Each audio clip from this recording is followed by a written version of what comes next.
ইয়াৰ পাছতে আমি আমন্ত্ৰণ জনাইছোঁ কটন বিশ্ববিদ্যালয়ৰ কলা শাখাৰ অনুৰাধা শৰ্মা। কৰিব লাগে তেতিয়াহ'লে এই 25টা বছৰত আমি অমৃতকাললৈ ৰূপান্তৰ ভাষণ দি আছে আৰু বহুত মনত ভাল লাগিছে আজি। বছৰ হ'ব মই ডেকা ল'ৰা অগ্নিময় ৰূপকোঁৱৰ জ্যোতিপ্ৰসাদ আগৰৱালাই অসমীয়া ডেকা ল'ৰাক কৈ গৈছিল, ময়ে অৰ্জুন, ময়েই ধনঞ্জয়, মই মৃত্যুকো কৰিছোঁ জয়। বিদ্যালয়ৰ পৰাই 1923 চনত তেওঁ লিংগুইষ্টিকত প্ৰথম শ্ৰেণীত উত্তীৰ্ণ হ'বলৈ সক্ষম হৈছিল।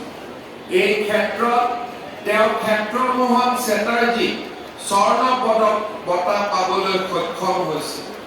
Assamese its formation and development নামৰ গৱেষণা পত্ৰৰ বাবে চিন্তাৰ হাৰুৱা ক্ষেত্ৰত যি ধৰণে অগ্ৰসৰ হৈছে ই দেশখনক প্ৰগতিৰ শিখৰলৈ লৈ যাব বুলি তেখেতে আশা ব্যক্ত কৰিছে। তেখেতে কৈছে এইখনেই নিউ ইণ্ডিয়া, এইখনেই নতুন ভাৰত, তাৰ চিনাকি সাহস আৰু য'ত সৃজনশীলতাৰ জ্ঞানৰ পোহৰ বিলাইছে আৰু আপোনালোকৰ সুখত, আপোনালোকৰ আনন্দত, আপোনালোকৰ সফলতাত তেওঁলোকে আনন্দ অনুভৱ কৰে। তেওঁলোকৰ নিজৰ সন্তান নহ'লেও নিজৰ সন্তানৰ দৰে আপোনালোকক শিক্ষা প্ৰদান কৰিছে। তেওঁলোকে যিমানখিনি জানে তাতকৈ হয়তো আৰু অধিক আপোনালোকক দিবলৈ চেষ্টা কৰিছে। সেইসকল শিক্ষাগুৰুক আমি নমন কৰিছোঁ। তেখেতসকলৰ চেষ্টা, পিতৃ মাতৃৰ চেষ্টাত আপোনালোকৰ আজি মেধা উজলি উঠিছে। আমাৰ সকলোৰে শ্ৰদ্ধা।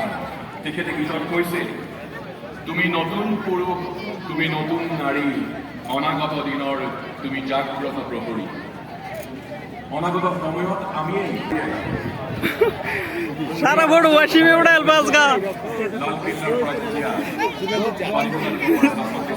নাম্বার 1 ওয়াশিম পয়সা চলি আছে বার্তা নিউজ চলি আছে আমার। তো গাইজ আপোনালোকে চাব পাৰে আমি চেলিব্ৰিটি হৈ গৈছোঁ। আপোনালোকে দেখা পাইছে ভিডিঅ'ত পুৰা ধামাকা ফটো মাৰিছে।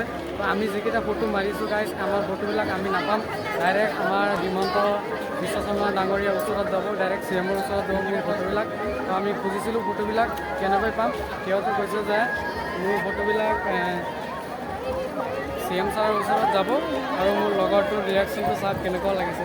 তাৰমানে সি যেতিয়া স্কুটিত বহিছে তেতিয়া তাক নামিব নিদিয়ে। এতিয়া মানে চেলিব্ৰিটি হৈ গৈছিলে, বহুতে ভাল এটা চেলিব্ৰিটি হৈ গৈছে। মই কৈছোঁ নামি যোৱা নামিবই নিদিয়ে। কৈছে ফটোকেইটাও হিমন্ত ছাৰৰ ওচৰত দিব, আমাৰ মামাই চাব, তাৰপিছত চইচ কৰিব কেনেকুৱা লাগিছে, ল'ৰাসকলৰ কেনেকুৱা লাগিছে, ছোৱালীসকলৰ কেনেকুৱা লাগিছে।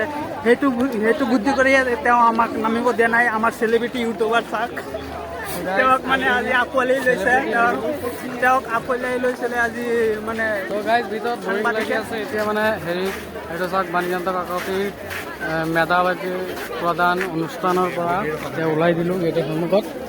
তো বাহিৰত যাওঁ অকণমান কিবা খাই চাই আহোঁ, ভোকো লাগিছে। তো চাওক মানুহ চাওক, ইমান মানুহ, বেছিভাগ ছোৱালীসকল আহিছে যিহেতু ছোৱালীৰ সংখ্যা বেছি। এইফালে চাওক। তো গাইজ কিছু সময় পিছত আমাৰ চি এম ছাৰ আহিব। এতিয়া প্ৰায় 1:30মান বাজিছে নেকি, 1:30 বাজিছে আৰু আধা ঘণ্টা পিছত আমাৰ চি এম ছাৰ আহিব। তাৰপিছত তো এইফালে তো গাইজ আপোনালোকক ভিডিঅ'ত আমি সম্পূৰ্ণখিনি আপোনালোকক দেখুৱাম, আপোনালোকে ভিডিঅ'টো চাই থাকক। আৰু এইফালে চাওক মানুহ পূৰা ধামাকা ভিৰ হৈছে, কি ক'ম আৰু। তো গাইজ মানে ইমান মানুহ আহিছে আৰু ক'ব নোৱাৰোঁ, মানে মুখত এনেকুৱা ভাষা নাই। 1 লাখৰ বেছি মানুহ আহিছে। ছোৱালীসকলৰ ভৰ্তি, মামা দিয়া স্কুটিখন পাব, সেইকাৰণে পূৰা হাঁহি মাহি সিহঁতে ফটোশ্বুট কৰি আছে। কালেকশ্যন ৰেড কালাৰটোৰ লেডিছৰ কাৰণে আৰু এইটো ব্লু কালাৰটো জেন্টছৰ মানে ল'ৰাসকলৰ বাবে ৰাখিছে। এইফালে চাওক টকা খাব আৰু এই ছেকেণ্ডাৰীবিলাকে মাষ্টাৰবিলাকে